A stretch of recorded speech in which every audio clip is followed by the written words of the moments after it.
Mes chers frères et sœurs en Christ, c'est avec beaucoup de tristesse que je fais ce message. Ce message qui vient ensuite d'une situation qui me traumatise outrancièrement, grandement, depuis dimanche passé. Une terrible histoire qui me traumatise. J'étais au courant de cette histoire dimanche passé, quand Achille m'a appelé. Achille, pour ceux qui ne savent pas, c'est un berger du Canada. C'est un frère qui, depuis des années, s'attelle à paître le troupeau, le peuple de Dieu du côté du Canada. Alors Achille m'a appelé. Il était question d'évoquer quelques sujets préoccupants de l'Église au Canada.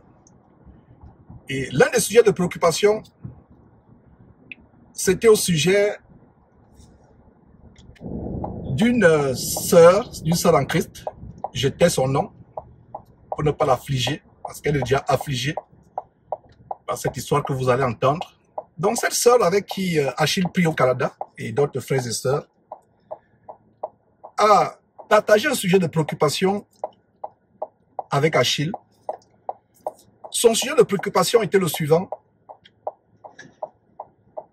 Elle priait depuis un certain temps avec une dame qui prétend être chrétienne.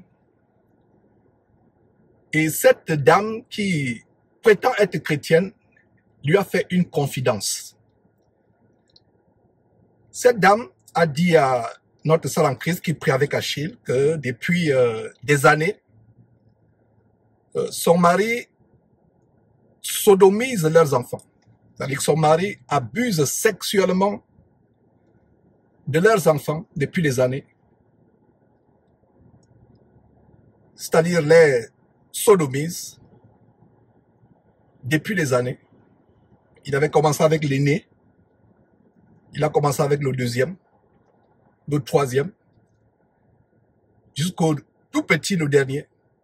Il est sodomisé sous tour à tour. Et que cette femme, depuis tous ces ans,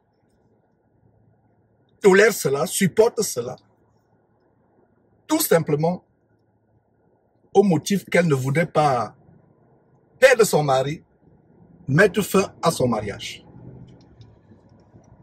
Je vous assure, mes frères et sœurs, que depuis dimanche, cette histoire me fait perdre le sommeil. Cette histoire me traumatise. Vous savez comment, mes frères et sœurs, j'ai toujours encouragé nos sœurs en Christ à être soumises à leur mari,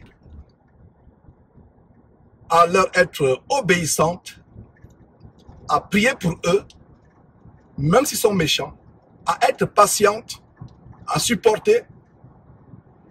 Mais, frères et sœurs en Christ, il y a des limites à toute chose. Il y a des abominations qu'on peut supporter, qu'on peut tolérer. Mais il y a des abominations qu'on ne pourra jamais, même une seule seconde, tolérer. Le péché de sodomie. Non seulement le péché de sodomie, mais la sodomie sur ses propres enfants. Je vous assure que j'étais rempli d'une terrible colère quand j'ai appris cela de la bouche d'Achille. J'ai dit que cette sœur en Christ doit stopper immédiatement tout contact avec cette sœur en Christ. Je vais dire tout contact de prière avec cette soi-disant sœur en Christ dont le mari traumatise les enfants depuis des années. Parce que c'est une situation tellement grave. Tellement grave. Il n'y a pas de mots pour décrire l'abomination de cette situation. J'ai été courroucé en apprenant cette histoire. Et d'ailleurs, même Achille. Et pour ceux qui connaissent Achille, pour ceux d'entre vous qui connaissez Achille, Achille c'est quelqu'un de tellement patient. C'est quelqu'un de tellement doux. Mais Achille me dit que lui aussi il est ancré dans une terrible colère, ce qui est évident. Si cette histoire ne vous met pas en colère, c'est qu'il y a un problème. C'est qu'il y a vraiment, il faut vous examiner devant Dieu. Donc, Achille a fait un message. Je ne sais pas si ce message a été suivi par tous les concernés, mais je pense. Alors, mes frères et sœurs, je disais ceci. Vous savez comment j'ai toujours encouragé les sœurs en Christ à être soumises à leur mari, à être patientes, à prier pour eux, même ceux qui sont d'un caractère très difficile, à supporter dans l'espoir que Dieu peut-être leur accordera aussi la repentance qu'il nous a accordée. Mais là, il y a une limite à toute chose. Le Seigneur Jésus a dit,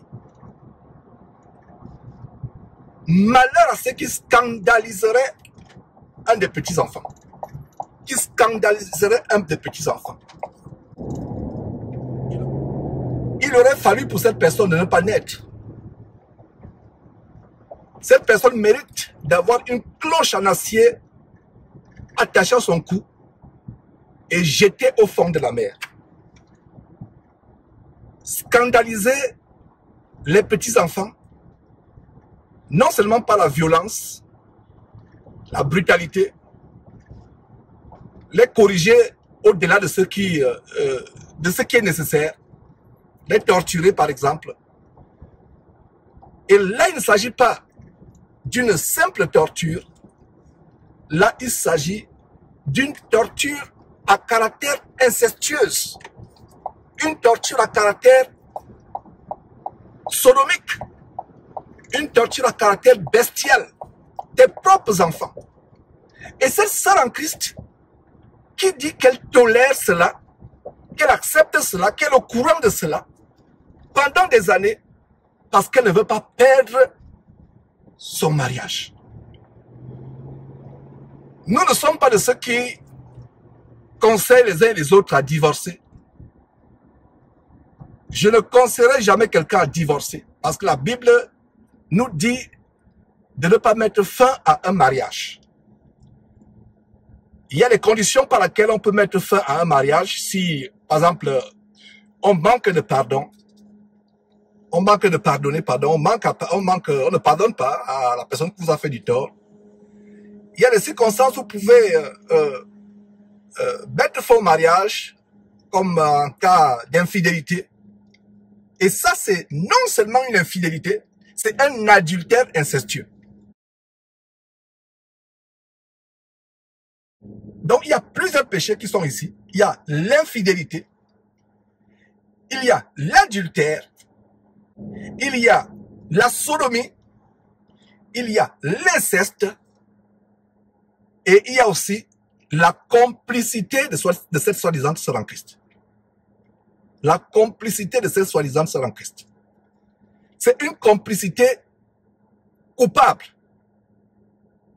Son silence est complice. Je ne suis donc pas de ceux qui cautionnent la séparation, le divorce. Il y a une vidéo que Jésus-Christ a montrée il y a quelques heures, je pense que c'était hier. Une vidéo où un abominable pasteur vampire prononce publiquement le divorce d'un couple en plein culte. Il prononce le divorce comme s'il était Dieu. Il prononce le divorce en plein culte. Et voilà, les gens poussent des cris de joie. Il y avait quand même quelques personnes qui étaient outrées par cette attitude du prêtre, du pasteur abominable, qui étaient outrés par cette attitude. Mais les gens applaudissaient. Et voilà comment la femme mariée, visiblement honteuse, sort de la salle. Il a prononcé le divorce. C'est la première fois que je suis cette abomination. D'ailleurs, j'ai dénoncé il y a quelques années, pendant 2 émissions, qui duraient chacune environ 5 heures de temps, plus de 5 heures de temps chacune. J'ai dénoncé copieusement l'abomination du branhamisme. Donc en passant, si vous êtes dans cette abomination du branhamisme, sortez-en en courant, fuyez pour votre vie. Alors, je reviens donc sur cette situation qui m'a outré, de cette femme qui garde le silence, qui ne dit rien, qui supporte son mari, qui le tolère, qui consent, tout simplement au motif de ce qu'elle ne voudrait pas perdre son mariage, perdre son mari. C'est terrible.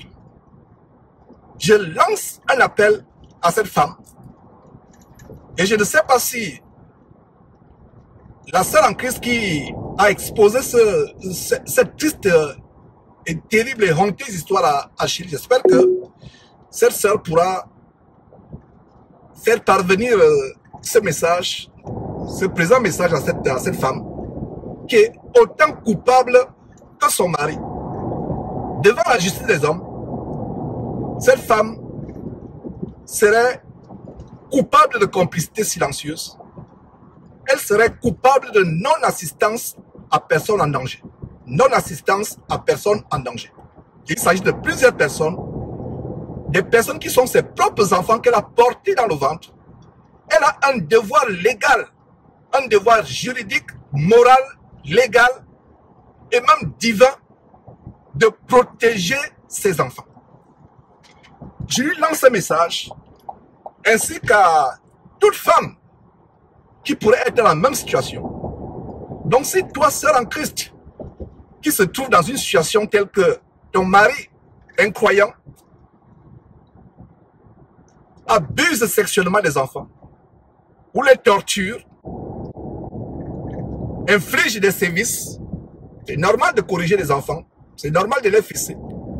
Mais de là à les torturer, de là à leur imposer les sévices, c'est autre chose.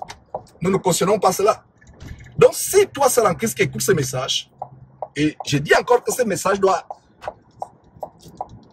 être transmis à cette femme, ce message doit lui être transmis, afin qu'elle prenne ses dispositions, qu'elle se repente devant Dieu, parce qu'une telle femme peut être frappée par Dieu et elle risque d'être frappée par Dieu, qu'elle se repente et qu'elle livre cet homme aux autorités. Qu'elle livre cet homme aux autorités. C'est-à-dire que si un frère en Christ, une sœur en Christ est au courant de cette histoire, ils doivent livrer la personne aux autorités.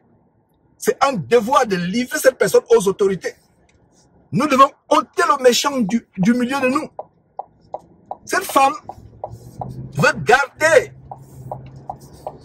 son mari, veut garder son mariage, mais veut se retrouver éternellement en enfer et elle peut même être frappée par Dieu. Je répète que cette femme peut être frappée par Dieu. Si Dieu a voulu que nous soyons au courant de cette histoire, quelle était la probabilité que cette femme, soi-disant, prie avec cette sœur en Christ qui a exposé la situation à Achille? D'ailleurs, c'est moi qui avais recommandé cette sœur en Christ à Achille il y a quelques mois. Quelle était la probabilité que nous soyons au courant de cette histoire? Donc, ce n'est pas par hasard que Dieu a voulu que nous soyons au courant de cette histoire pour libérer ses enfants. Et ces enfants ne sont pas seuls. Il y a plusieurs enfants à travers le monde qui sont victimes de la sodomie de la part de leur père, de la part de leur frère, de la part de leur oncle. Il y a beaucoup d'inceste dans les familles. L'esprit de Lot ou l'esprit de Moab, c'est-à-dire l'esprit d'inceste, agit dans beaucoup de familles. Agit dans beaucoup de familles. Une femme qui voit son mari abuser les enfants qu'elle a portés dans le ventre. J'espère seulement qu'elle n'a pas adopté ces enfants. Et même si elle avait adopté ces enfants, ce serait même encore beaucoup plus grave. Parce qu'elle prend les enfants de tribu que tu adoptes, les soumettre à des sévices terribles. Ton mari, à longueur de journée, sodomise tes enfants que tu as portés 9 mois. En commençant par l'aîné jusqu'au dernier, le 4e, si j'ai bien compris. Et la nuit, tu acceptes qu'ils viennent monter sur toi. Depuis des années, ça se passe. Depuis des années, ça se passe. Tu acceptes la nuit, le jour ou la nuit, et il va monter sur les enfants, traumatiser leur partie anale, les violenter diaboliquement.